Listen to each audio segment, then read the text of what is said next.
Party का झंडा फहराने का काम अपने जीवन काल के अंदर भी समाप्त। రాబోయే ఎన్నికల్లో తాను విశాఖ ఉత్తర నియోజకవర్గం నుంచి పోటీ చేస్తానని బీజేపీ శాసనసభాపక్ష నేత విష్ణుకుమార్ రాజు అన్నారు. అయితే ఏ పార్టీ నుంచి పోటీ చేస్తాను అన్నది ఇప్పుడే చెప్పనన్నారు. జన్మభూమి పార్టీ కార్యక్రమం కాదని ప్రభుత్వ కార్యక్రమమని, అందుకే తాను పాల్గొన్నట్టు వెల్లడించారు. ప్రస్తుతం ఏపీలో బీజేపీ పరిస్థితి బాగోలేదని విష్ణుకుమార్ రాజు అభిప్రాయపడ్డారు. నేను ఖచ్చితంగా నార్త్ నియోజకవర్గంలో పోటీ చేస్తాను, దాంట్లో డౌట్ లేదు. దాంట్లో డౌట్ ఏముంది? పార్టీ మారుతుంటారు.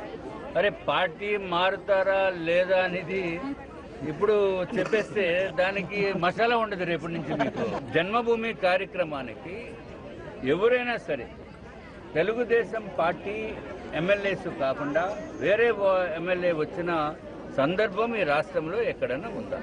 అది ఎక్కడ లేదు. ఇక్కడ నార్త్ నియోజకవర్గంలోనే జరుగుతుంది. దానికి కారణం నేను ప్రజల గురించే నేను చూస్తాను, పార్టీలతోటి నాకు సంబంధం లేదు. నేను ఉమ్మడి అభ్యర్థి, నన్ను గెలిపించుకున్నారు.